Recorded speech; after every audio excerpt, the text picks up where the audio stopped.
नमस्ते बच्चों। चलो आज हम गति, बल तथा दाब के अंतर्गत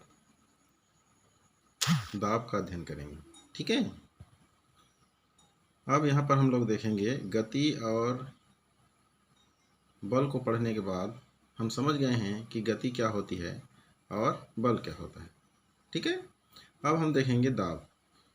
जैसे नुकीली आलपीन से एक साथ रखे कई कागजों को भेदा जा सकता है ना। नुकीली आलपीन से एक साथ कई कागज़ों को भेदा जा सकता है क्योंकि उसका किनारे वाला जो पोर्शन होता है वह नुकीला होता है, जबकि टूटी नोक वाली आलपीन से कागज़ों को भेजना आसान नहीं होता। ऐसा क्यों होता है ना।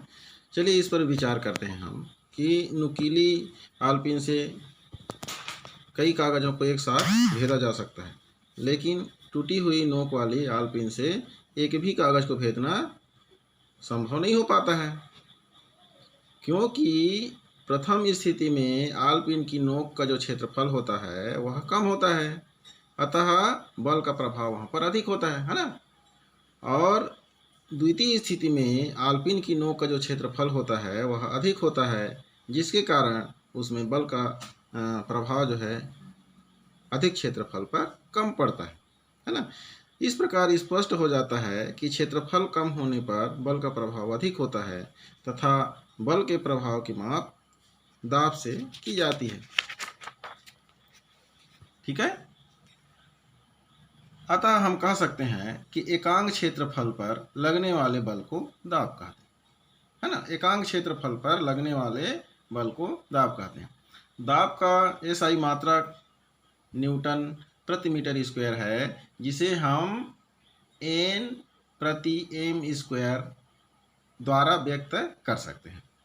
इस मात्रा को पास्कल भी कहते हैं। इसका 1000 गुना किलो पास्कल होता है। अतः यहाँ पर आइए हम एक उदाहरण पर विचार करते हैं। यहाँ पर आप चित्र देख रहे हैं, ये कील ए है और ये कील बी है। क्योंकि ये कील का नोक जो है नीचे की तरफ पटिए में रखा हुआ है और उसका जो मोटा भाग है वो ऊपर की तरफ है, और दूसरा जो पिन है कील ए, उसका मोटा वाला भाग नीचे पटिया पर है और नुकीला भाग ऊपर पटिया पर है। अब इस प्रकार से रख करके हम लोग दबाते हैं। जब हम इस पर दाब डालते हैं, इसको दबाते हैं, इस पर दाब डालते हैं, तो कील ए जो है ऊपर वाले पटिए में जाकर के घुस जाती है और कील बी जो है नीचे वाले पटिए में जाकर के घुस जाती है ना। इस प्रकार हम कह सकते हैं कि नुकीली वस्तु का जो नोक है, मतलब वस्तु की जो नुकीली नोक है, उसका क्षेत्रफल कम होने के कारण यहाँ पर ऊपर से पड़ने वाला जो दाब है उसका प्रभाव यहाँ अधिक होता है, और जो मोटा वाला भाग है पिन का, वहाँ पर दाब का प्रभाव कम पड़ता है, जिसके कारण वह ज्यों का त्यों पड़ा रहता है दोनों पटिए पर, और नुकीला भाग जो है बोर्ड पर धंस जाता है। ठीक है, समझ में आ गया। अब हम चलते हैं तरल पदार्थों पर दाब। तरल पदार्थ मतलब क्या होता है? तरल पदार्थ का मतलब होता है बहने वाला, जैसे पानी है ना। और जैसे द्रव पदार्थ कहना चाहिए। द्रव पदार्थ जो होते हैं उनको तरल पदार्थ कहते हैं। जैसे इसमें गैस और द्रव दोनों ही तरल पदार्थ हैं, क्योंकि दोनों बहते हैं, गैस भी बहती है और द्रव भी बहती है। वायुमंडल की वायु चारों ओर दाब डालती है ना, सब तरफ दाब डालती है। वह पूरब भी, पश्चिम भी, उत्तर भी, दक्षिण भी, ऊपर भी, नीचे भी। हमारे ऊपर भी वायुमंडलीय दाब का प्रभाव पड़ता है, लेकिन हमको वह पता नहीं चलता है ना। उसका कारण बाद में मैं थोड़ी देर में बताऊंगा कि हमारे ऊपर जो दाब पड़ता है उसका प्रभाव जो है हमको अंदाज़ा नहीं होता है ना। वायुमंडल द्वारा आरोपित दाब को वायुमंडलीय दाब कहते हैं। ठीक है, इसका मान लगभग 100 किलो पास्कल होता है। यहाँ पर एक उदाहरण देखिए। पतली चादर वाले टीन का वायुरुद्ध डिब्बा लीजिए। वायुरुद्ध डिब्बा मतलब बिना वायु वाला। ठीक है, ढक्कन निकाल कर उसमें थोड़ा सा पानी भरिए, उसे गर्म कीजिए जिससे उसमें भरा पानी खौलने लगे, है ना। उसमें थोड़ा सा पानी लेकर के उसको गर्म करेंगे और पानी जो है उबलने लगेगा। क्योंकि जब पानी उबलता है तो उसी समय वह वाष्प में कन्वर्ट होता है ना, और वाष्प से डिब्बा जो है पूरी तरह भर जाती है। अब हम क्या करेंगे, ढक्कन लगा करके उसको ठंडा होने देंगे, है ना। ठंडा होने देंगे, आप देखेंगे कि डिब्बा चारों ओर से पिचक जाता है। ऐसा क्यों होता है? सीधा सा जवाब है, इसका कारण यह है कि जब हम उसमें पानी भर के उसको गर्म करते हैं, पानी उबलने लगता है, तो वहाँ का जो वायु है वह बाहर निकल जाती है और पूरे डब्बा के आयतन को, अंदर के आयतन को वाष्प ने ले लेता है, वाष्प ने ले लिया, है ना। अब क्या होता है, जब हम उसको ठंडा करते हैं ढक्कन लगा करके, तो वायुमंडली वायु तो उसके अंदर प्रवेश कर नहीं सकती, है ना।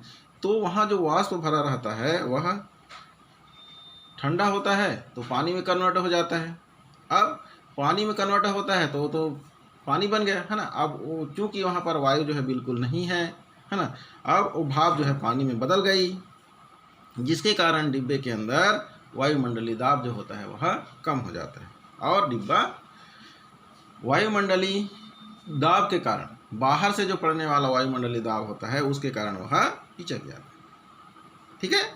अब देखिए, वायुमंडल में ऊपर जाने पर वायु की मात्रा घटते जाती है। जैसे जैसे हम लोग धरती की सतह से ऊपर की ओर जाते जाते हैं अंतरिक्ष की तरफ, तो वायुमंडल में वायु का जो घनत्व होता है वह कम होने लगता है, जिसके कारण वायु दाब जो है कम होने लगता है।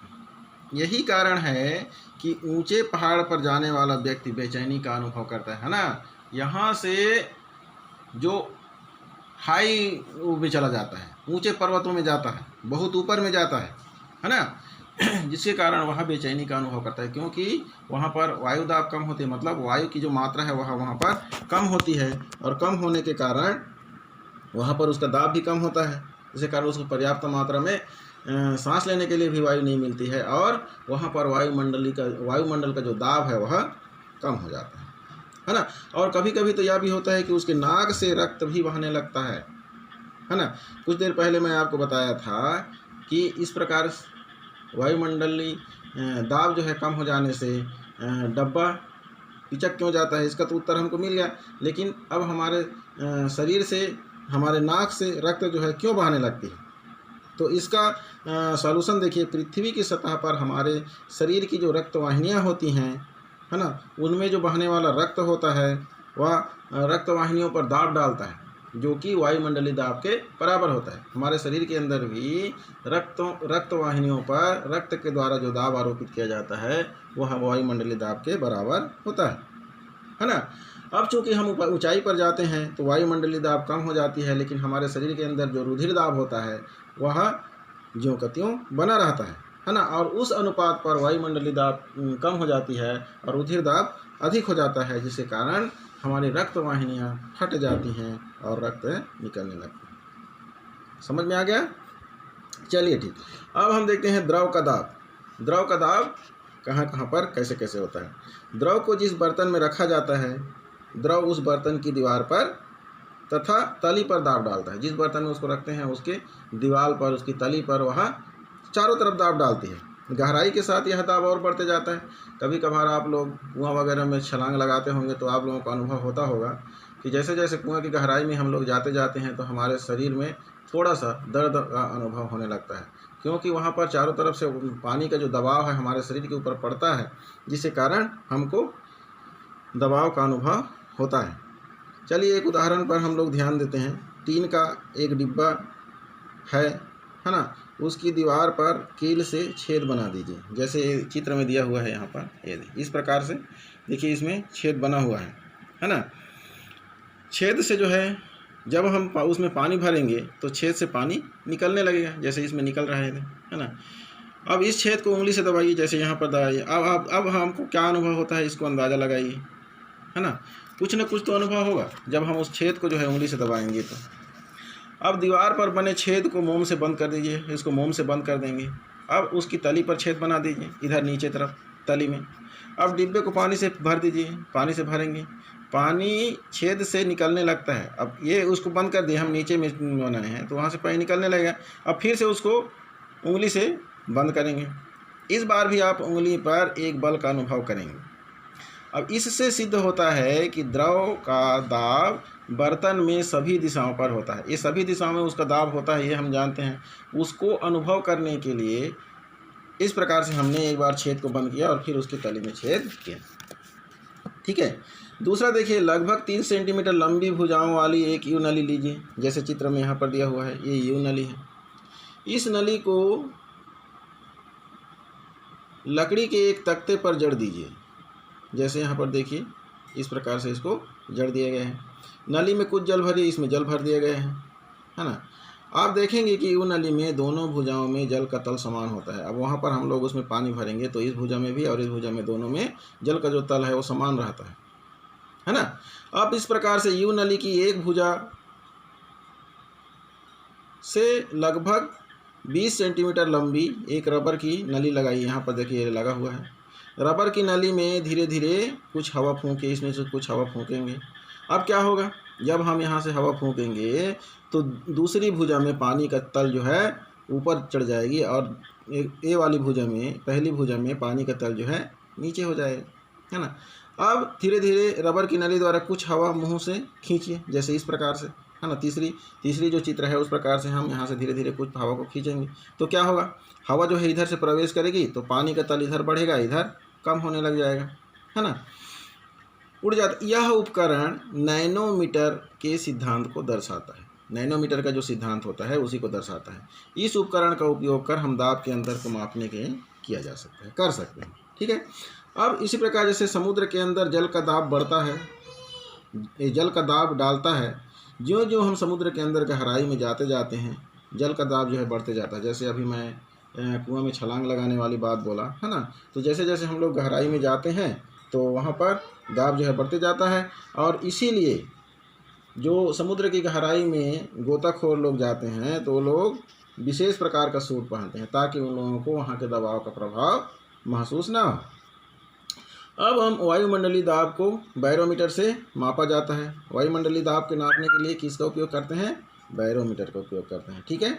वाहनों के पहियों में हवा का एक निश्चित दाब रखा जाता है। आप लोग देखे होंगे मोटरसाइकिल में, बस में, ट्रक में, ट्रैक्टर के जो पहिए होते हैं उनमें जब हवा डाला जाता है तो मैकेनिक पहले उसको चेक करता है, चेक करने के बाद हवा डालता है, फिर चेक करता है ना। अब चेक क्यों करता है, वो हवा के दबाव को देखने के लिए। पहियों में हवा का दाब मापने वाले उपकरण का उपयोग वाहनों के पंचर बनाने एवं पहियों में हवा भरने वाली दुकानों में होता है। देखिए यहाँ पर दिया हुआ है, कुछ वाहनों में टायर आवश्यक वायु दाब निम्नानुसार होता है। जैसे स्कूटर का जो आगे वाला चक्का होता है उसमें 110 पास्कल और पीछे वाला में 190 पास्कल, है ना। कार में पहले वाला में 140 और दूसरे पीछे वाला में 170 पास्कल होता है, किलो पास्कल। ट्रक में पहले सामने वाला में 450 और पीछे वाला 530 किलो पास्कल। इस प्रकार से हवा का दाब जो है उसमें होता है। ठीक है। तो इस प्रकार से आज यह पाठ जो है समाप्त होता है और इसमें आप लोगों को जो भी कठिन लगता है या समझ में नहीं आता है तो मेरे नंबर पर मुझे कॉल करके अवश्य बता सकते हैं। अब आजकल तो हमारे संकुल में मिस कॉल गुरुजी के नाम से भी मेरा नॉमिनेशन हुआ है, तो आप लोग मिस कॉल भी कर सकते हैं। तो मैं तो आप लोगों को रिटर्न कॉल करके उसकी समस्या को जान सकता हूं और उसका समाधान कर सकता हूं। चलिए ठीक है, अब हम अगले सेशन पे मिलते हैं। तब तक के लिए नमस्कार।